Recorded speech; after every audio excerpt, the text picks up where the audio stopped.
stunning design meets the perfect hardware blend for a great 2024 true smartwatch. Is the Google Pixel Watch line catching up on Apple Watch series or not quite there yet? Let's inspect. Yeah, I think it's about time to talk about the Google Pixel Watch 3, the series which I've started a couple of years ago as a product meant to please the most enthusiastic Google fans, and now has grown into something which is almost ready to rule the Wear OS world. Great to meet you, by the way. I'm the TechMishka, and as usual, time for respecting some cool tech. This is my take on a thorough review of the Google Pixel Watch 3 based on my own experience and thoughts, and many of the things you're going to hear in the next few minutes are based on facts, so I think that's going to be quite interesting. Let's get into it.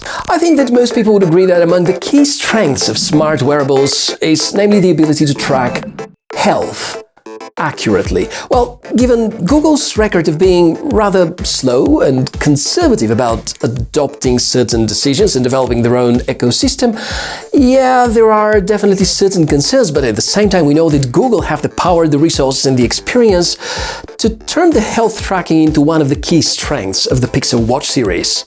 If you hope to see extra accurate heart rate tracking, well, could have been even better, but certainly pretty close to the sweet spot. There's the bizarre-sounding loss of pulse detection, might help you determining cardiac arrest, although I bet you're gonna feel this in many other ways beforehand. Stress levels are backed by a skin conductance sensor, making the results of Pixel Watch 3 far more reliable than what most other wearables on the market provide these days. SpO2 tracking is also on the good side, not as easy to find though. Luckily for me, I don't have moments where saturation drastically drops yet. So I can't be perfectly specific on this very component. Steps tracking is good, calorie counter somewhat, sleep tracking is interesting. With the uncomfortably short battery life, you're gonna find it challenging to keep up with regular sleep tracking cycles, but those that get captured will look like this: detailed and not as accurate. In some of the days, it was more than 30 minutes away from the reality about when I woke up.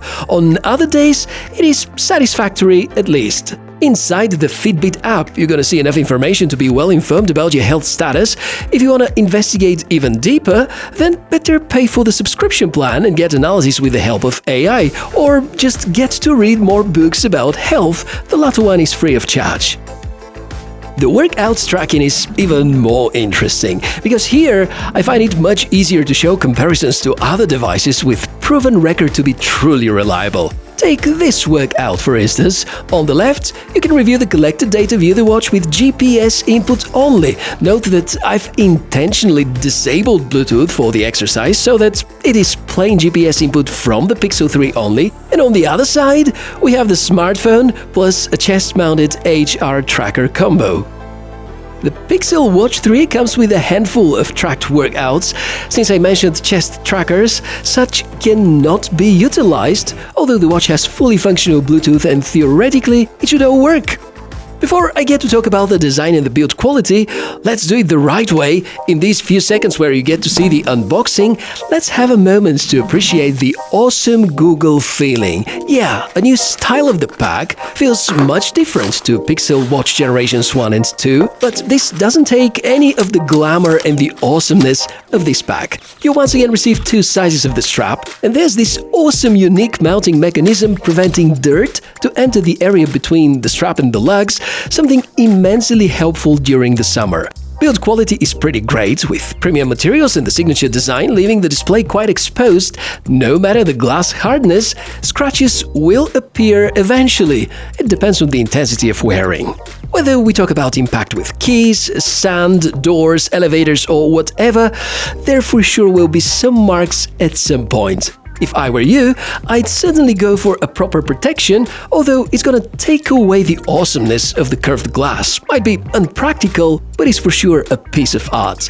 Concerning its hardware details, well, I feel that Google don't upgrade here as much as the price point. Same old SoC, namely the Qualcomm 5100 platform. There's a bigger battery though, with faster charging, a newer, brighter display, Gorilla Glass 5 for protection, Bluetooth 5.3 for connectivity, Wi-Fi support, bunch of sensors, including skin temperature, conductance, HR and SpO2 tracker, and of course all of that is controlled via the Pixel 3 smartphone app together with the Fitbit ecosystem.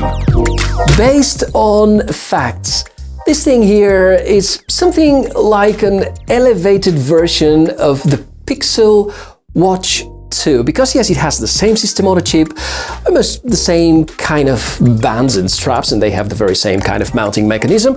True, there are changes around the battery. That's a positive change because faster charging, larger capacity, hopefully turning into better battery life, something we're about to discuss in just a few moments.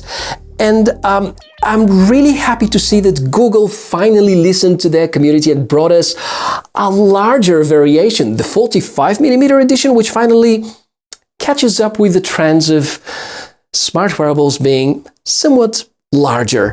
And I'm really fascinated about the display. Let me tell you more about it. It is 40% bigger, at least for the 45mm version, and finally comes with a size that is satisfactorily big. I hope this will silence everyone trying to convince that the former display size has been kind of enough. Bezels are also thinner, the screen is brighter, still 60Hz, but certainly provides enhanced experience. The big advantage of this so-called Actua display is the refresh rate, which can be as low as 1 Hz, which definitely helps with the battery life. Yeah, 35% greater capacity than Pixel Watch 2, which is partially there to compensate the larger and brighter display, and yet I can sense an improvement.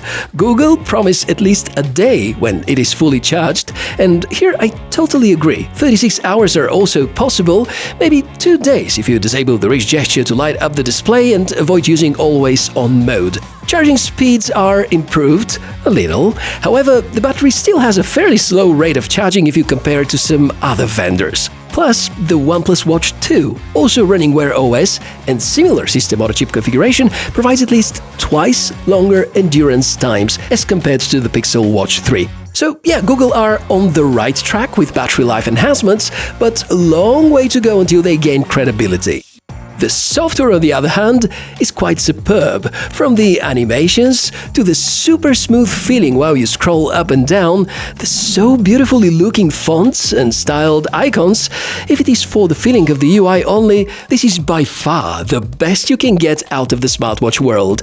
But Google, once again, are a little weird about certain decisions. For instance, still Google Assistant, although there's such a big push to promote Gemini lately, some regional restrictions also apply, like if I get an LTE version here in Bulgaria, I wouldn't be able to make it work due to the permissions that Google are controlling.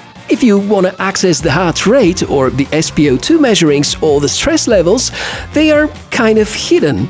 I guess the purpose is not to be able to access them on demand. You can review the results via the Fitbit Today section, which, well, not as user-friendly way to track health after all.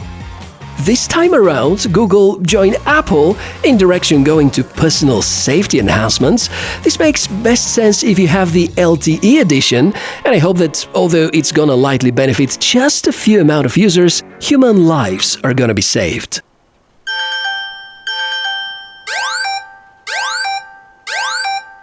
Other than that, it is a smartwatch. Think of it as a more basic version of a smartphone with health-oriented features and a bunch of sporty options. The Fitbit app is the one that makes these assessments. It's already a tradition to get a 6-month trial for the premium subscription when you purchase a Pixel Watch.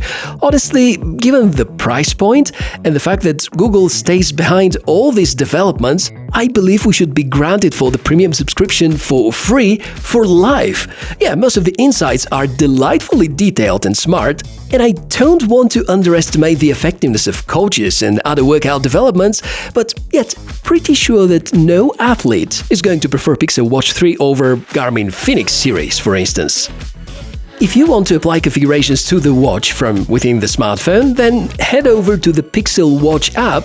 This is where you can adjust some of the parameters and get to explore the many stunning free watch faces that come by default with the Pixel Watch 3. I so much enjoyed the design of most of them, and you will find a lot of these being, well, customizable. Good. Sounds like we've covered most out of it, but in order to give a balanced assessment, let us put together a list with the drawbacks. The price, for instance, way too high in my opinion, especially knowing that although super premium, this is not the most innovative or cutting-edge piece of hardware on the market.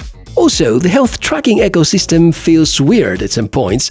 The restrictions around connecting external chest HR trackers, because with the October software state, this is still a no-go, and the not too impressive battery life is worth mentioning too.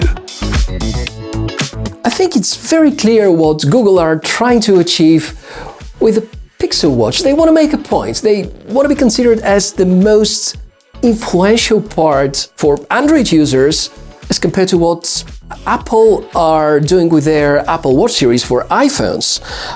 And if we think that components such as health tracking, workouts, design and build quality, and maybe software experience are the key components for guaranteeing the success of a device, I believe that Google are halfway there, because no one can deny that this design and build quality is simply stunning, so is the software experience, and I guess it's just the mess with the Fitbit integration that they need to sort out in order to improve the workout modes, the tracking of health, and so on. But I remain very optimistic because we talk here about software and firmware improvements. So that's my opinion on the Pixel Watch 3. Yes, crazy expensive for what it's worth, but at the same time, it's getting really good and something that is highly recommended in my opinion right now. What do you think? Comments are down below the video. Really curious to see what you have to say about it. And if you want to support me and help me out with making more better videos, well, you can use any of the links posted in the video description area to support me, because at no additional cost to you, well, a minor percentage out of your purchase could go in direction improving the channel. That's it for today. Thanks a lot for watching until the end. Well, subscribing to the channel and giving a like is for free greatly helps as well. And I, Michael, the TechMishka, want to wish you a fantastic day. Look forward to seeing you in the next video. Bye.